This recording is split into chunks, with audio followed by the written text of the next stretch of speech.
aktivitas masyarakat, keseharian masyarakat itulah dan untuk mensejahterakan masyarakat kita jadikan di pengelolaan kulinernya sebagai biar nanti Pancoh itu sustainable.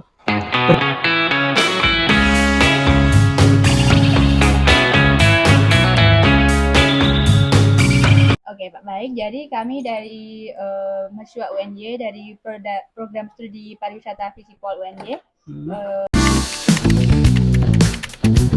Saya dari perwakilan kelompok mau bertanya tentang analisis desa ekowisata di Desa Pancoh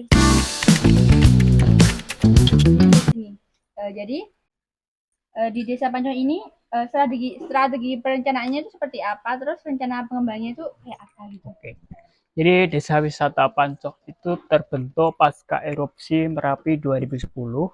Pada waktu itu Pancoh mengungsi ke Sleman sana kurang lebih 21 hari karena di Pancoh ini lahan, karena mayoritas petani kami adalah petani salak, lahannya luluh lantah dan kami mengungsi. Dalam pengungsian tersebut kita didampingi oleh LPTP, namanya LPTP Surakarta. Itu mendampingi Pancoh kurang lebih selama 2 tahun.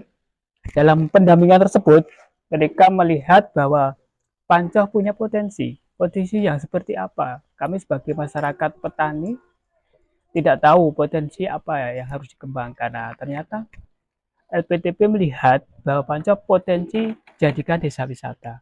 Nah, dalam pendampingan itu kami beserta LPTP mengidentifikasi potensi-potensi yang ada di Pancoh untuk dikembangkan sebagai paket-paket wisata. Karena Desa Pancoh sendiri tidak punya destinasi wisata, tapi kita punya paket-paket wisata. Pada awalnya juga kami bingung, paketnya yang mau dijual apa. Karena kami tidak punya, karena orang awam itu melihat pariwisata tahunya kan ya bersenang-senang, terus melihat keindahan alam, melihat destinasi. Tapi ternyata tanpa ada destinasi pun kita bisa membuka paket-paket wisata. Paketnya apa? Paket-paket wisatanya setelah kami identifikasi ternyata ya aktivitas masyarakat, keseharian masyarakat itulah potensi kami. Kita jadikan paket-paket wisata. Contohnya seperti membajak sawah tanam padi, berkebun salak, ada susur sungai, ada itu kan semua adalah aktivitas masyarakat. Seperti itu. Jadi pada awalnya kita juga tidak tahu bagaimana itu pariwisata. Setelah berjalannya waktu, oh ternyata seperti itu. Dan planning kami adalah bagaimana kita bisa mengemas paket-paket itu dengan baik, dan apa yang dibutuhkan adalah dari pendamping kami. Pendampingnya ya dari pariwisata, dari perguruan tinggi dan lain-lain seperti itu. Terus target yang ingin dicapai buat pendidikan desa wisata ini apa, Pak? Target kami adalah bagaimana untuk kesejahteraan masyarakat. Karena kami tagline-nya adalah dari kita, oleh kita, untuk kita. Yang membuat adalah masyarakat semua, pelakunya adalah semua masyarakat. Yang menikmati siapa? Ya masyarakat. Mereka dari pemandu, mereka jadi punya homestay dimanfaatkan, mereka punya lahan yang dikunjungi oleh tamu, kan seperti itu. Nah, terus visi misi di Desa Pancoh ini apa, Pak? Visi dan misinya ya tadi adalah untuk Pancoh bisa lebih baik dari yang sebelumnya, bisa menata dan untuk mensejahterakan masyarakat pada umumnya, kan seperti itu. Jadi terus di Desa Pancoh ini cara mengkoordinasikan supaya tetap berkembang dan lebih maju itu gimana? Terus pembagian tugas antar pengelola sama masyarakat itu gimana, Pak? Ya. Tujuannya masyarakatnya kita istilahnya, waduh tadi lupa Mbak. Apa tadi pertanyaannya? Cara mengoordinasikan. Oh ya. Jadi kita mengoordinasikan adalah berdasarkan faktor umur. Jadi semua masyarakat di Pancoh berhak pengelola. Cuma bagaimana kita mengeposkan di posnya masing-masing. Seperti yang anak-anak muda kita poskan di pemanduan, di promosi media sosialnya. Terus yang orang-orang tua itu yang punya lahan ya kita poskan jadikan pemandu di kebun salak, kita jadikan di pengelolaan kulinernya catering itu ibu-ibu PKK. Terus kita juga ada kan ada kelompok-kelompok. Jadi yang di kelompok kesenian juga kita poskan di Saket Seni dan Budaya, yang di pertanian kita plotkan di paket eh, edukasi di pertanian di sawah, di kebun kan itu.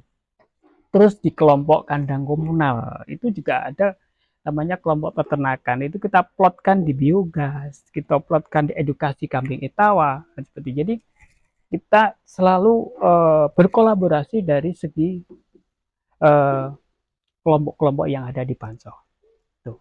Oh, jadi yang apa terlibat itu semuanya gitu ya Pak? Jadi dari bapak-bapak, ibu-ibu sampai remaja sama anak-anak juga ikut Iya. terlibat. Jadi kalau seperti anak-anak bukan kami mengevaluasi untuk jadikan pekerja anak-anak, tapi bagaimana kita poskan untuk anak-anak itu ya kalau ada kesenian yang diambil paketnya seperti kesenian bube, kesenian kerawitan itu nanti kan anak-anak sudah bisa, dan itu sebagai biar nanti Pancong itu sustainable, berkelanjutan. Jadi mereka kita dorong dari anak-anak juga kita libatkan, tujuannya apa? Biar mereka tuh tahu bahwa Pancong itu desa wisata itu besok kita akan ambil bagian setelah kita dewasa dan itu siap untuk bekerjakan seperti itu. Terus kerja sama pihak luar tadi sama pemerintah, terus kampus-kampus juga gitu Pak. Ya, intinya desa wisata itu harus berjejaring, baik itu berjejaring maupun dari stakeholder ataupun instansi yang terkait seperti dinas pariwisata, dinas pariwisata kabupaten, provinsi maupun tingkat kementerian. Jadi kita selalu berkolaborasi ataupun berjejaring dengan manapun yang tujuannya intinya untuk kepentingan kita bersama, tentunya untuk kesejahteraan kita bersama dan untuk eh, meningkatkan ataupun meningkatkan dalam segi pelayanan kami. Jadi nanti kita kalau yang di dinas pariwisata itu untuk kita ikutkan pemandu-pemandu kami dalam pelatihan-pelatihan, baik pelatihan homestay, baik pelatihan kepemanduan, tata kelola, macam-macam itu selalu kita berjejaring ataupun bersinergi dengan antar instansi, baik perguruan tinggi ya istilahnya mereka dapat ilmunya dari akademisi, kita pelakunya langsung kan gitu. Jadi di sini rutin ada pelatihan-pelatihan gitu Pak. Ya, ini juga besok tanggal 23 itu kita ngirimkan 3 orang untuk mengikuti pelatihan homestay. Yang mengadakan siapa? Yang mengadakan dari Dinas Pariwisata Kabupaten Sleman. Tuh. Terus cara melibatkan masyarakat untuk berpartisipasi itu gimana kan? Kadang ada yang nggak mau atau kadang ada yang wah itu udah ada gitu. Ya, bagaimana kita mensiasati itu adalah anak-anak muda itu untuk bagaimana mereka itu bisa underbeni atau merasa memiliki bahwa desanya itu ya kita harus untuk biar desanya itu maju bagaimana bisa berkontribusi dalam segala hal baik dalam mengikuti pelatihan dalam menyambut tamu kan seperti itu. Terus untuk mengukur tingkat keberhasilan program desa wisata Panju ini gimana? Untuk mengukur tingkat itu biasanya kami ada namanya tuh untuk uh, ada monitoring dari Dinas Pariwisata Kabupaten Sleman setiap 2 tahun sekali. Oh, jadi rutin ke sini buat ngukur. Ya betul. Uh, terus ada masalah yang timbul gitu nggak Pak dari pas mengelola desa wisata gitu? Ya jelas untuk permasalahan sih pasti ada. Semua yang berbasis masyarakat itu pasti ada plus dan minusnya itu. Terus daya tarik utama desa wisata itu di sini ya tadi sama apa susur sungai Hmm. terus sesuai budaya budaya gitu ya Pak. Ya, Terus banyak.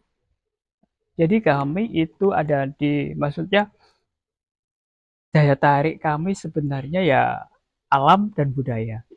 Jadi itu Terus dukungan masyarakat itu apa Pak?